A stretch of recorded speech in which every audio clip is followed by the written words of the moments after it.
दो साहबजादे बाबा जोरावर सिंह, बाबा फतेह सिंह वजीर खां के हाथों दीवानों में चुने गए थे। चमकौर के युद्ध में दो बड़े साहबजादे बाबा अजीत सिंह, बाबा जुझार सिंह शहादत को प्राप्त हुए और माता गुजरी इन सबको बहुत अधिक समय तक बर्दाश्त नहीं कर पाए। क्या नहीं पीता था उस समय, लेकिन एक ही बात थी, एक ही लक्ष्य था कि देश और धन पर आंच नहीं आने देंगे। एक ही उद्देश्य के लिए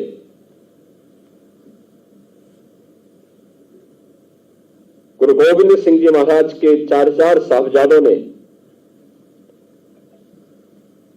अपनी शहादत देकर के देश और धर्म की रक्षा की एक पक्की नींव खड़ी की।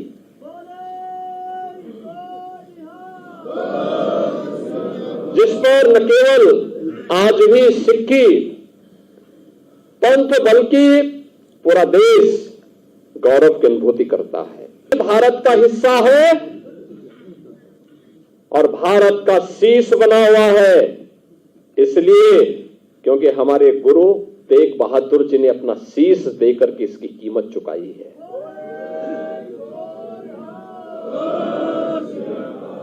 और यहीं से हम कह रहे हैं कि गुरु गोविंद सिंह जी महाराज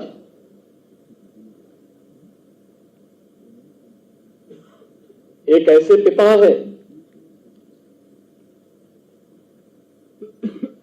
जिन्होंने अपनी आंखों के सामने अपने पुत्रों को बलिदान होते हुए देखा है। एक ऐसे पुत्र हैं जिन्होंने अपने पिता को अपनी आंखों के सामने बलिदान होते हुए देखा है।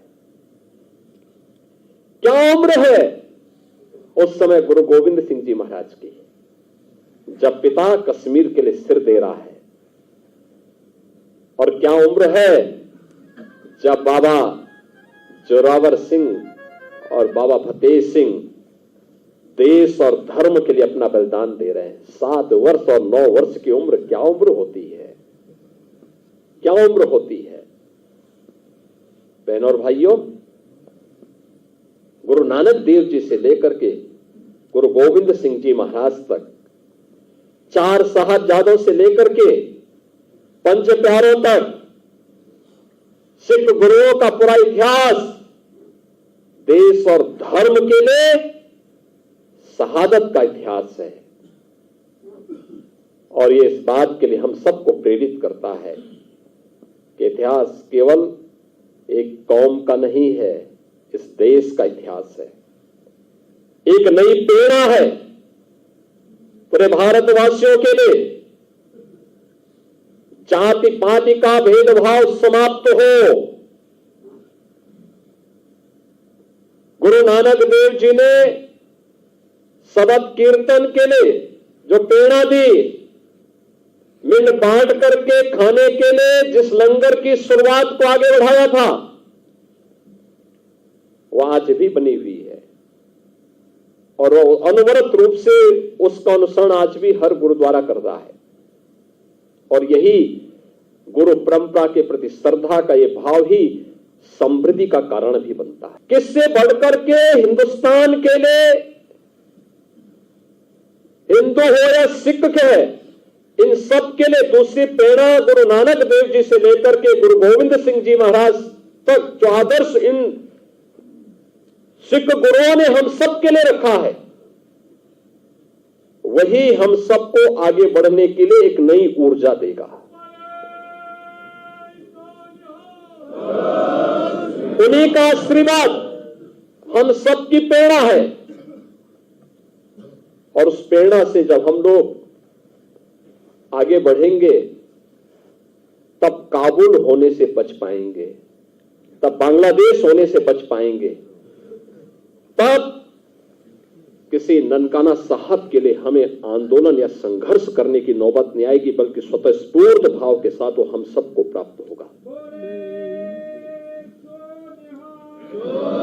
और इसीलिए आज हम सबको अपने मित्र और शत्रु को सही तरीके से पहचानने की ताकत हम सबको प्राप्त हो, इसके लिए हम लोग गुरु महाराज से प्रार्थना करें, ये ताकत वे हमें दे।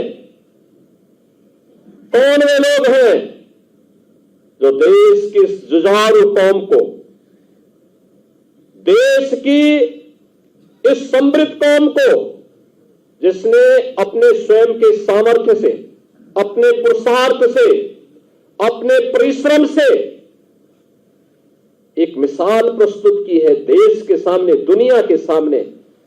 कौन वे दुश्मन हैं जो आज उनके इस परिश्रम और पुरुषार्थ को कुंद करने की साजिश कर रहे हैं? कौन है? उन दुश्मनों को पहचानने की आवश्यकता है।